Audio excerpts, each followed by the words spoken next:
on YouTube, username Kite562 here of Kite562 Books and Manga Reviews for the final review of Sherlock Sundays, Episode 4, The Valley of Fear. But I'm also going to do the review of the two last Sherlock Holmes short story collections, so I just upload those whenever I can. So please sit back and relax and listen to what I have to say on The Valley of Fear in this September on a Sunday at 11 a.m. I don't know when I'll schedule this video, but I just wanted to get it out here and get my thoughts out there. So it's going to be a long one. It's split into two parts like the study of Scarlet was. So sit back and relax and listen to what I have to say about the final Sherlock Holmes novel by Sir Arthur Conan Doyle. I'm Kite562 of Kite562 Books and Manga Reviews. So sit back and relax and listen to what I have to say about the Valley of Fear.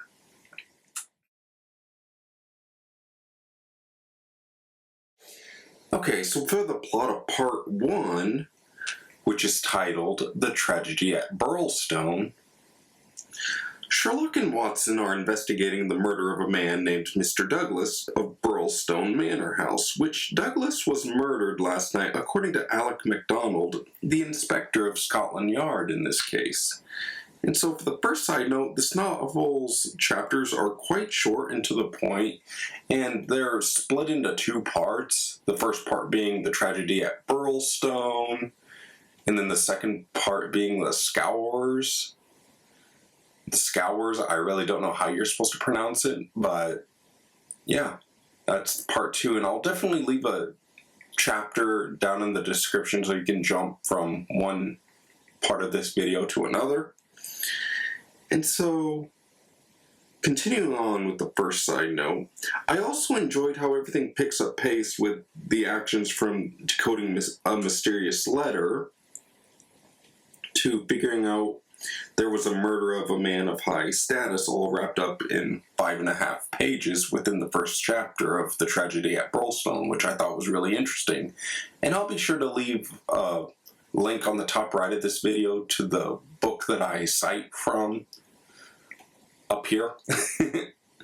So again, both parts are 7 chapters each, totaling to 14 chapters altogether.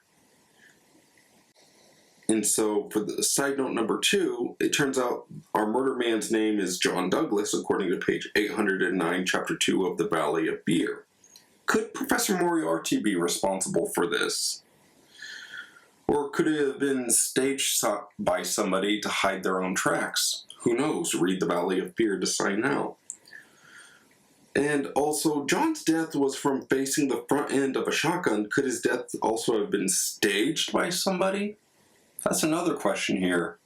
And again, this is all within the first 2 chapters, if I'm remembering correctly, so this novel really had me hooked from the get-go. And I have to say, the first notable quote is that the manor house with its many gables and its small diamond-paned windows was still much as the builder had left it in the early 17th century. Of the double moats which had guarded its more warlike predecessor, the outer had been allowed to dry up and served the humble function of a kitchen garden. The Valley of Fear, Chapter 3, The Tragedy of Birlstone, page 810. And I thought that was a really memorable quote because, like, the descriptions of this manor itself, again, really reminded me of Stephen King's film adaptation of Stephen King's Rose Red. So I thought that was a really enjoyable experience to see. And so for the 4th side note, so with Cecil Barker being introduced in Chapter 3, with John Douglas being 50 and Cecil being 5 years younger, so he's 45 years old, could have Douglas's wife and Cecil had some sort of romantic relations or an affair behind the scenes? And John caught them both in the act. Or Mrs. Douglas used her late husband's wedding ring or nugget ring as a payment to an unknown assailant or assassin that could have connected to Moriarty in some way, since Moriarty apparently has some sort of larger connection to all the crimes in London, so who knows? It's just a really eye-opening novel.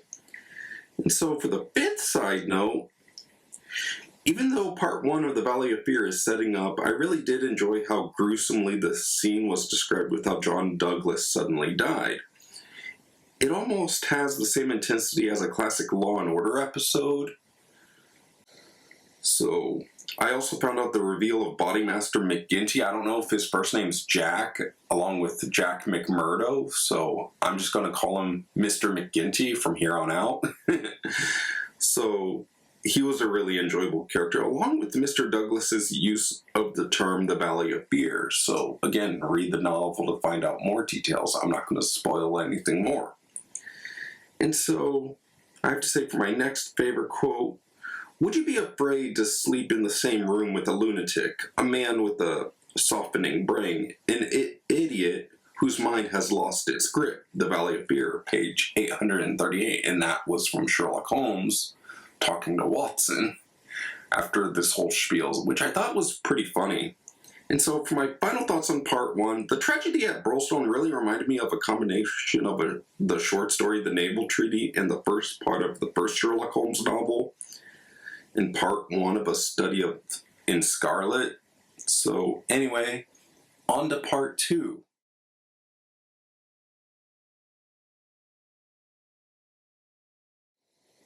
Hello again, everyone, and here's part 2 of the Valley of Fear, the Scowrers, or the Scowrers. I really don't know how you're supposed to pronounce it, so please let me know down in the comments. And again, be sure to leave a like, comment, subscribe if you enjoy the content on this channel.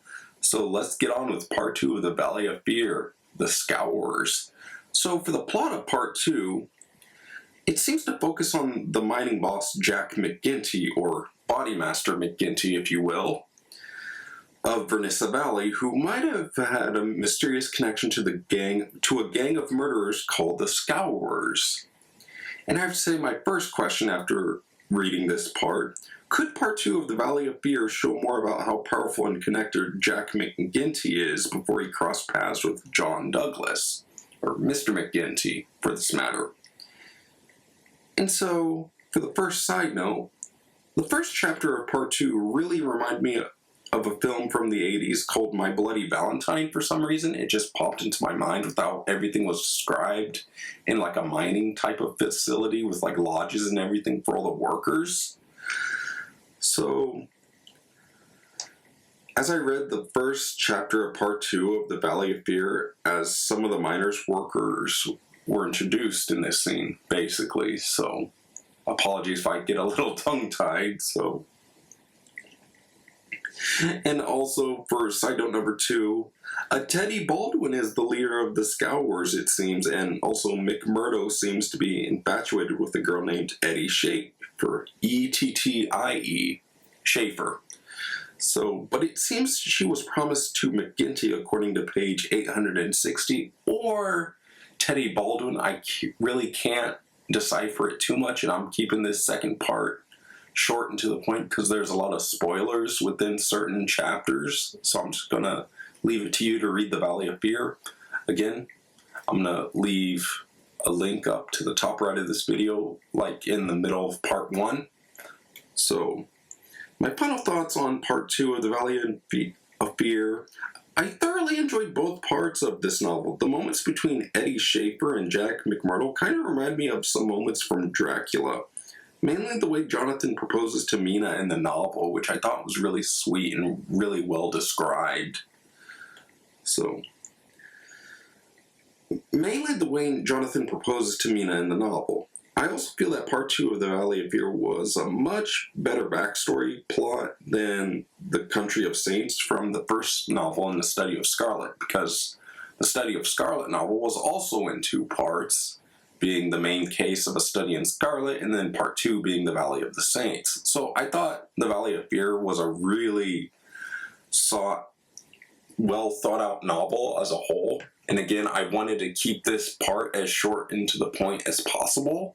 So yeah, definitely go read the Valley of Fear. It gets a solid 8.7 out of 10 in my mind. Go read it.